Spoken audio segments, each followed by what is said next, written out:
யாராது? ஏய், என்ன யாரு கட்டி போட்டாங்க? யாரா நீங்க? யாரு? சத்தம் போடாத, சத்தம் போட்டா உயிர் இருக்காது. யாரா நீங்க? எதுக்காக என்ன இங்க கடத்திட்டு வந்தீங்க? அது சாகர் அண்ணன் கிட்ட போய் கேளு. ஏய், மரியாதை சொல்லுங்கடா. யாரா நீங்க? என்ன வேணும்டா உங்களுக்கு? எதுக்காக என்ன கட்டி போட்டிருக்கீங்க? டேய், உங்களுக்கு என்ன வேணும்னு கேக்குறேன்ல, சொல்லு, தொலைங்கடா. டேய், இங்க இருந்தா இவன் கத்தின்னு இருப்பான், நம்ம போய் சரக்கு வச்சுட்டு வந்துடலாம் வா. டேய், டேய், டேய், கட்ட ஊத்து விட்டுட்டு பேசுங்கடா.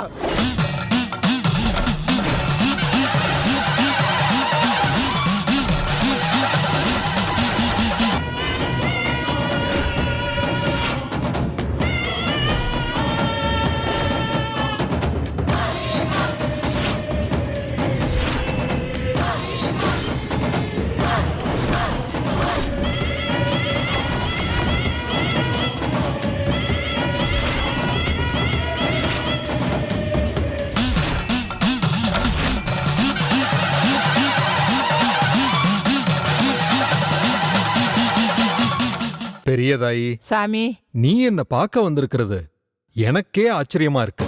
என்ன சாமி பண்றது? ஒரு வைத்தியருக்கு உடம்புக்கு முடியலனா இன்னொரு வைத்தியரை தானே போய் பார்க்கணும். சரிதாயி, சொல்லு, உனக்கு நான் என்ன செய்யணும்? வேற என்ன சாமி கேட்க போறோம்? எல்லாம் அந்த புதையல் விஷயமா தான். உன் சோவிக்கு சிக்காத விஷயம் இந்த பூமியிலேயே இல்ல. இன்னுமா அந்த புதையல் உன் சோவிக்கு சிக்கல? சிக்கலே சாமி, நாங்களும் என்னென்னமோ பண்ணி பார்த்துட்டோம். கடவுள் அந்த புதையலை எங்க கண்ணிலேயே காட்ட மாட்டேங்கிறார் சாமி. என் சோவிக்கு சிக்காத எத்தனையோ விஷயம் உங்க ஏடுக்கு சிக்கிருக்கும் சாமி. அதான் ஏடு போட்டு பார்த்து சொன்னா சரியா இருக்குன்னு வந்த சாமி. வராதவங்க வந்திருக்கீங்க, இருங்க ஏடு பார்த்து சொல்றேன்.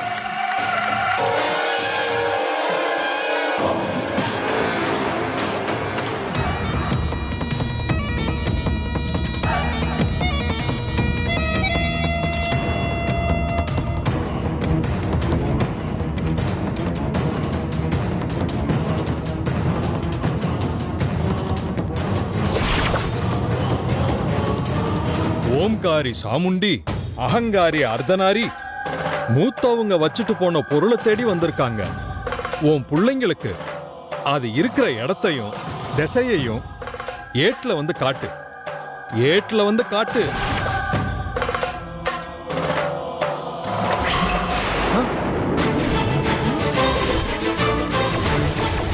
தெரியலையப்பா.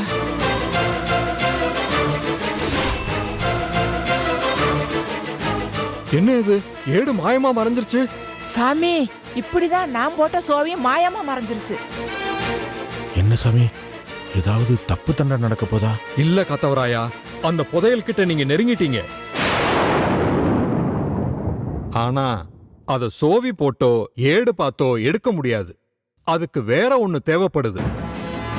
தாயி, எல்லா விஷயத்துக்கும் நேர்வழியில போனா நடக்காது. இந்த புதையலை எடுக்க தேவை குறுக்கு வழிதான். குறுக்கு வழின்னா எப்படி சாமி? சொல்றேன் காத்தவராயா.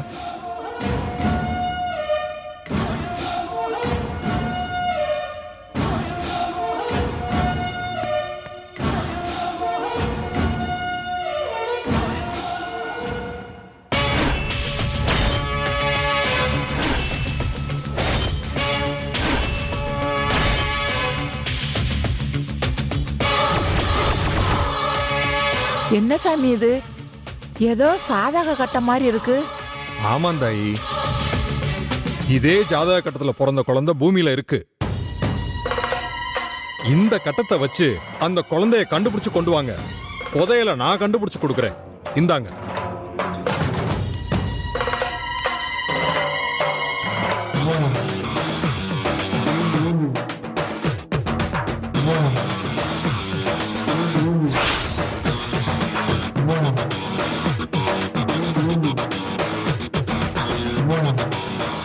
இப்ப அந்த குழந்தைய எப்படி கண்டுபிடிக்கிறது சாமி?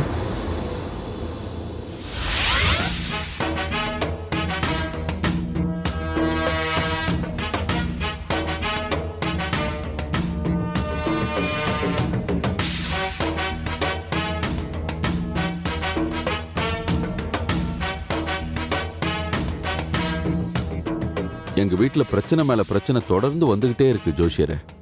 நாங்கெல்லாம் தூங்கி பல நாள் ஆச்சு. அதை நீங்க சொல்லிதான் தெரியணுன்ற அவசியமே இல்ல. இந்த ஜாதகத்தை பார்த்தாலே அப்பட்டமா என்னென்ன பிரச்சனை வரும்னு கண்ணாடி மாதிரி தெரியுது சார். இந்த குழந்தை பிறந்ததுல இருந்து கோர்ட்டு கேஸ் போலீஸ்ன்னு அலைன்னு அலைஞ்சிருப்பீங்க. ஆமா ஜோசியரே. பிடிச்சவங்க வீட்டுக்குள்ள இருக்க முடியாது, பிடிக்காதவங்கள வீட்டை விட்டு அனுப்பவும் முடியாது. நீங்க நினைச்சது ஒண்ணு நடந்தது ஒண்ணா இருந்திருக்கும். ஆமா ஜோசியரே, கரெக்டா சொன்னீங்க. குழந்தையோட அப்பாவுக்கு ஆபத்துக்கு மேல ஆபத்தா, கண்டத்துக்கு மேல கண்டமா வந்திருக்கும். காடாறு மாசம் நாடாறு மாசம்னு அவரால வீட்டுல நிலையா இருந்திருக்க முடியாது. இப்ப கூட இந்த குழந்தையோட அப்பாவுக்கும் இந்த குழந்தைக்கும் ஒரு பெரிய கண்டம் இருக்கு. ஜோசியரே என்ன சொல்றீங்க? ஆமாம்மா, உயிர் போற அளவுக்கான ஆபத்து ஒண்ணு துரத்திக்கிட்டு இருக்கு. காணி நிலம் வாங்கினாலும் காணிக்கையா வாங்கணும்னு கழுகு ஒண்ணு சுத்திக்கிட்டு இருக்கு. ஜோசியரே இதுக்கு ஏதாவது பரிகாரம் இருக்கா? வாரம் தவறாம கேது பகவான் கோயிலுக்கு போய் எண்ணெயில விளக்கு போடுங்க. குழந்தை பேர்ல ஒரு அர்ச்சனை பண்ணிடுங்க. அப்புறம் சாமி கோயில் குதிரைக்கு குழந்தை கையால கொள்ளு வைக்க சொல்லுங்க. சரிங்க ஜோசியரே, நீங்க சொல்ற மாதிரியே குதிரைக்கு கொள்ளு வச்சிடுறோம். அப்புறம் ஒரு முக்கியமான விஷயம், சூரியனை கும்பிடுற உங்க எல்லாருக்குமே கொஞ்ச நாளா நாகதோஷம் பிடிச்சிருக்கு. என்ன சொல்றீங்க ஜோஷியரே? எங்க எல்லாருக்குமே வா? ஆமாங்க ஐயா, சூரியனை கும்பிடுற உங்க எல்லாருக்குமே தான். சூரியனை கும்பிடுற எல்லாருக்குமே அந்த நாகதோஷத்தினாலதான் நீங்க எவ்வளவு உழைச்சாலும் மேல வர முடியாம சிரமப்பட்டுக்கிட்டு இருக்கீங்க. இன்னும் கொஞ்ச நாள்ல அந்த தோஷம் அதுவா விலகிடும். இருந்தாலும் நாகதோஷம் முடிகிற வரைக்கும் நீங்க எல்லாரும் கொஞ்சம் கவனமா இருக்கணும். சரிங்க ஜோசியரே, நீங்க சொன்ன மாதிரியே எல்லா பரிகாரத்தையும் பண்ணிடுறோம். சரிம்மா, பரிகாரம் எல்லாம் பண்ணி முடிச்சதுக்கு அப்புறம் அந்த தெய்வத்தோட துணை உங்களுக்கு கிடைச்சிரும். அதுக்கு அப்புறமா உங்களுக்கு எந்த பிரச்சனையும் இருக்காது.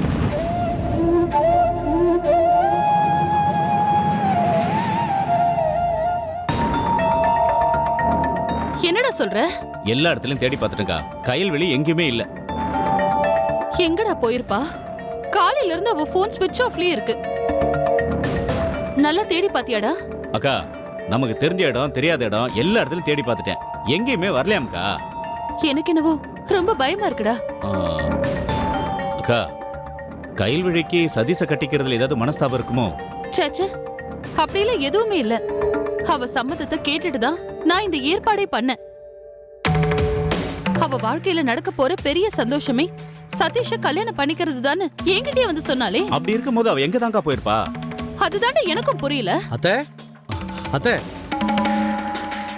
சதீஷ் எல்லாம் இங்க இல்ல. நான் சதீஷை பார்க்க வரல, அத்தையை பார்க்க தான் வந்தேன். என்னையா? எதுக்கு? நீங்க நினைக்கிற மாதிரி அந்த கயல்வழி நல்ல பொண்ணு கிடையாது. அவன் அந்த வீட்டுக்குள்ள உங்க சொந்தக்கார பொண்ணு போய் சொல்லிட்டு உள்ள வந்திருக்கா. அவளோட நோக்கம் என்ன தெரியுமா? சதீஷ் கிட்ட இருந்து என் தங்கச்சியை பிரிச்சு அவ கல்யாணம் பண்ணிக்கிறது தான். அவளை இந்த வீட்டுக்கு யார் அமிச்சா தெரியுமா? என் பொண்டாட்டி துர்கா தான். அவ எங்களை பழிவாங்க தான் அப்படிலாம் பண்ணிக்கிட்டு இருக்கா. தயவு செஞ்சு கயல்வழியை நம்பாதீங்க. ஓஹோ, நேரடியா இங்க வந்து ஏதாவது பிரச்சனை பண்ணி இந்த கல்யாணத்தை தடுப்பீங்கன்னு நினைச்சேன். ஆனா இப்படி ஒரு புது கதையை சொல்லுவீங்கன்னு நான் கொஞ்சம் கூட எதிர்பார்க்கல. அத்தை, நான் சொல்றத தயவு செய்து நம்புங்க அத்தை. அதெல்லாம் இருக்கட்டும், கயல்வழி எங்கப்பா? கடத்தி வச்சிருக்கே இல்ல கொன்னுட்டியா?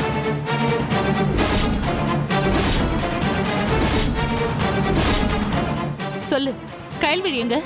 என்னத்த சொல்றீங்க? நீ சொல்றது எனக்கு புரியல. புரியலையா? இன்னைக்கு காலையில வீட்டை விட்டு போனவன் இன்னும் வீடு வந்து சேரல. நாங்களும் எல்லா இடமும் தேடி பார்த்துட்டோம், எங்கேயுமே அவ இல்ல. இப்ப நீ என்னடானா புதுசா வந்து ஒரு கதையை சொல்லிட்டு இருக்க? என்னத்த சொல்றீங்க? கயல்வழியை காணுமா? அடேப்பா, என்னமா நடிக்கிறாரு பாரு. 5 ரூபாய்க்கு நடிக்க சொன்னா அவார்டு வாங்குற அளவுக்கு நடிக்கிறாரு. யோ அத்தை, சத்தியமா நான் எதுவும் பண்ணல. கயல்வழியை காணுங்கிறத நீங்க சொல்லிதான் எனக்கு தெரியும். இது எங்களை நம்ப சொல்றியா? தப்பு பண்றதும் பண்ற தப்ப மறைக்கிறதும் உங்க குடும்பத்துக்கு ஒண்ணு புதுசு இல்லையே. அத்தை, தம்பி, சவுண்ட் ஒன்னும் ஜாஸ்தியா பேசாத. நீ சவுண்டா பேச இது ஒன்னும் போலீஸ் ஸ்டேஷன் கிடையாது. உனக்கு கீழே வேலை பாக்குற கான்ஸ்டபிள் ஒன்னும் நான் கிடையாது. அதை ஞாபகத்துல வச்சுட்டு பேசு. டே சுருளி, அமைதியாரு. இவங்கிட்ட என்ன பேச்சு? இத பாரு, மரியாதையா கயல்வழியை கூட்டிட்டு வந்து எங்க கிட்ட விட்டுரு. இல்லனா நான் மனுஷியாவே இருக்க மாட்டேன். நீங்க எதா வேணாலும் இருந்துட்டு போங்க, அதை பத்தி எனக்கு கவலை இல்லை. கையல் வழி எங்க இருக்கான்னு எனக்கு தெரியாது, அதுதான் உண்மை. நீங்க நம்புனாலும் சரி நம்பாட்டியும் சரி, இதையும் மீறி நீங்க ஏதாச்சும் பண்ணணும்னு நினைச்சா பண்ணிட்டு போங்க. அக்கா, இவங்கிட்ட இப்படி எல்லாம் பேசினா பதில் வராதுக்கா.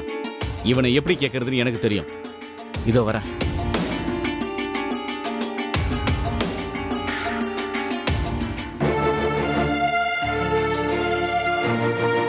என்ன ரேணுகா இது?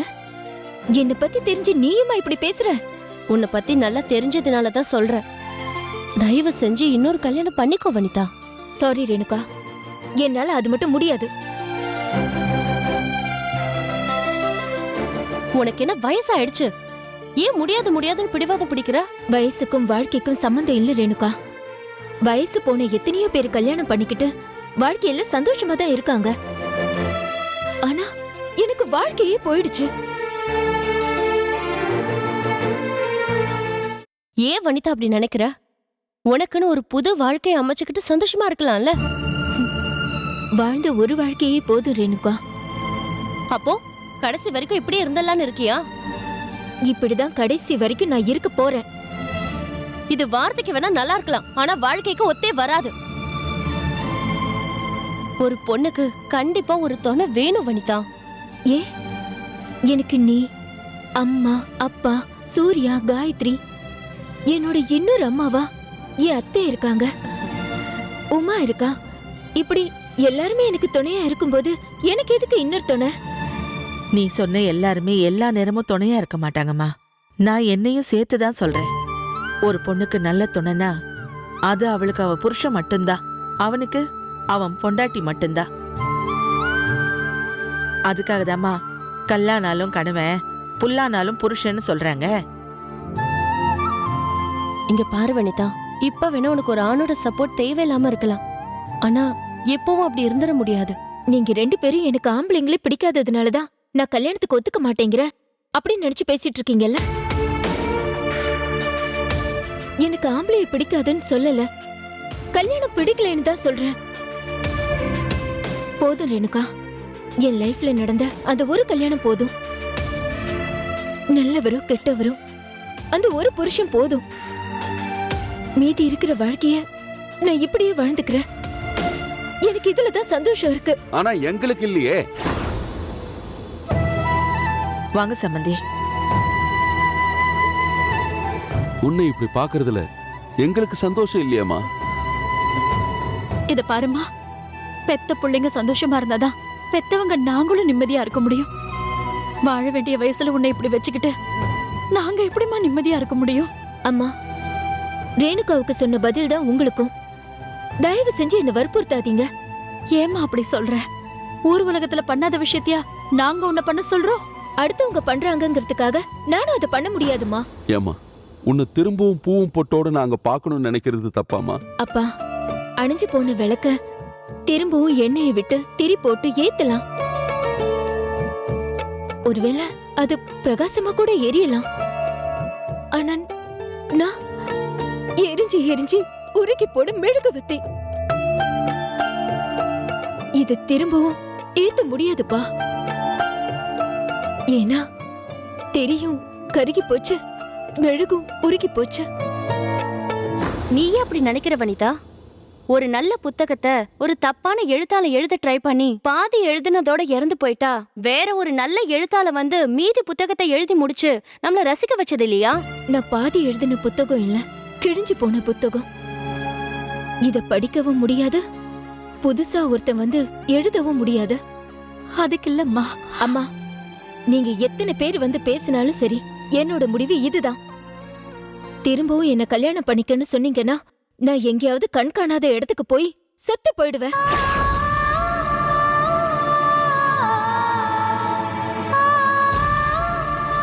இந்த விஷயத்தை பத்தி பேசுறது இதுவே கடைசியா இருக்கட்டும். அம்மாடி வனிதா,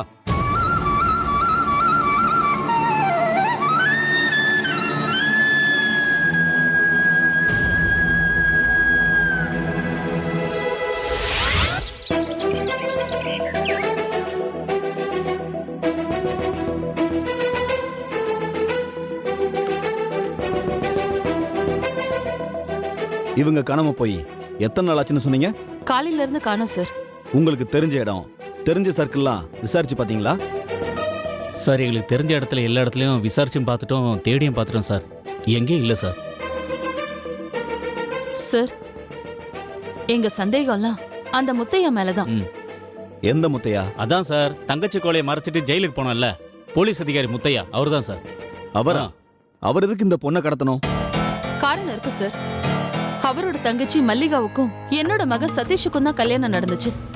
ஆனா அந்த மல்லிகா கொலைகாரின்னு தெரிஞ்ச உடனே என் மக அவளை டைவர்ஸ் பண்ணிட்டான். சார் இன்னும் ஒரு 2-3 வாரத்துல கோர்ட்ல இருந்தே டைவர்ஸ் ஆர்டர் வந்துடும் சார். அதான் சார், சதீஷுக்கும் கைல்வழிக்கும் கல்யாணம் பண்ணி வைக்கலான்னு அவங்க 2 பேரோட சம்மதத்தோட தான் சார் இந்த கல்யாணத்தை முடிவு பண்ணி வச்சிருந்தோம். ஆனா அந்த முத்தையா அவரோட தங்கச்சியை டைவர்ஸ் பண்ண ஆத்திரத்துல எங்க கைல்வழிய கடத்திட்டு போயிருக்காரு. நீங்க சொல்றதெல்லாம் சரிதாம்மா. ஆனா முத்தையா தான் இதை பண்ணாருன்னு ஏதாவது ஆதாரம் இருக்கா? என்ன சார் நீங்க, இன்னைக்கு இருக்கிற காலத்துல பஞ்சு மிட்டாய் விற்கிறவன்ல இருந்து போலீஸ் சாமியார் வரைக்கும் எந்த தப்பு செஞ்சாலும் மறைக்கிறதுக்கு அவங்க 1000 காரணம் வச்சிருக்காங்க. முத்தையா ஒரு போலீஸ் அதிகாரி, மறைக்கிறதுக்கு ஒரு காரணம் இருக்காதா சார்? என்ன சார் யோசிக்கிறீங்க? காணாம போனது எங்க வீட்டு பொண்ணு, உடனே ஏதாவது ஆக்ஷன் எடுங்க சார். நீங்க சொல்றது எனக்கு புரியுது மேடம். ஆனா எந்த ஆதாரமும் இல்லாம எப்படி முத்தையாவை அரெஸ்ட் பண்ணி விசாரிக்க முடியும்? சார் அரெஸ்ட் பண்ணி விசாரிக்க வேணாம் சார், சந்தேகத்து பேர்ல விசாரிக்கலாம்ல.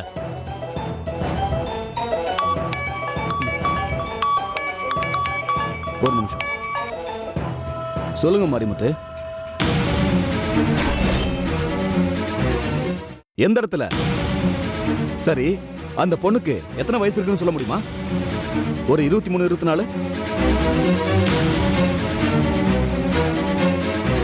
ஓகே மாரிமுத்து, நான் உடனே கிளம்பி வரேன்.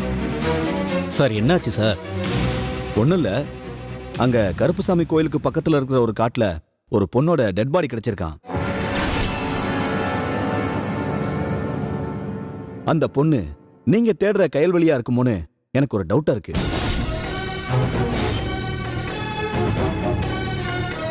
சார் என்ன சார் ஆச்சு?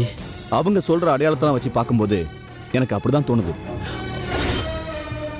எதுக்கும் நம்ம நேர்ல போய் பார்த்து கன்ஃபார்ம் பண்ணிட்டா நல்லதுன்னு நினைக்கிறேன். சார் உடனே கிளம்பி போய் பார்த்துடலாம் சார். சரி வாங்க சார், வாங்க போலாம். வாக்கா வாக்கா.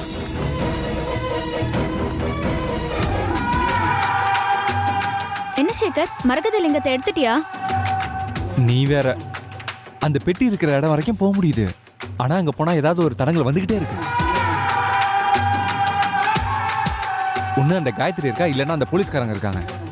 என்ன பண்றதுன்னே தெரியல, ஒண்ணுமே புரிய மாட்டேங்குது. சரி, வேற எப்படிதான் எடுக்கிறது? இத பாரு, அதுக்கு ஒரே வழிதான் இருக்கு. நீ தான் எனக்கு ஹெல்ப் பண்ணணும்.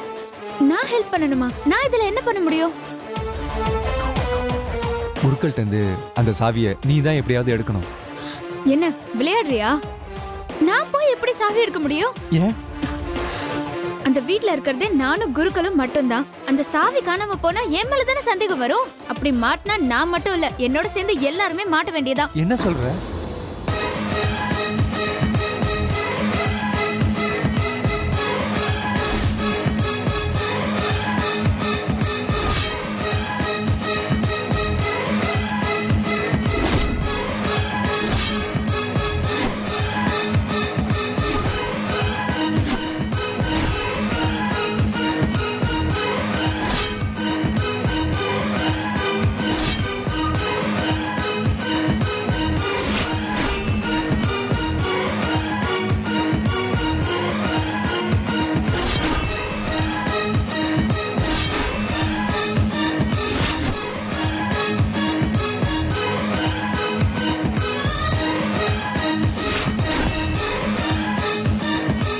அப்போ ஒன்று பண்ணு, அந்த சாவியோட அச்சை ஒரு சோப்புல வச்சு எடுத்துட்டு வா, மற்றதை நான் பாத்துக்கிறேன்.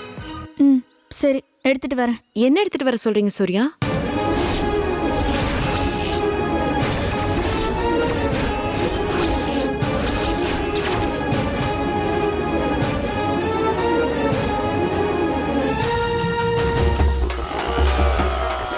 அதிகாலையில எழுந்து எண்ணெய் தேய்ச்சி குளிச்சு தாத்தா பாட்டி கிட்ட ஆசீர்வாதம் வாங்கிட்டு கறியும் சோறும் மூக்கு பிடிக்க சாப்பிட்டு பாப்பையா லியோனி ஞானசம்பத்தில் ஆரம்பிச்சு விஜய் ஸ்டார்ஸ் நீயா நானா அத்தனையும் பார்த்து முடிச்சுட்டு பட்டாசை வெடிச்சா இருக்கிறது ஒரே ஒரு தீபாவளி தானே, மனசார கொண்டாடுவோம். நான் சிரித்தால் தீபாவளி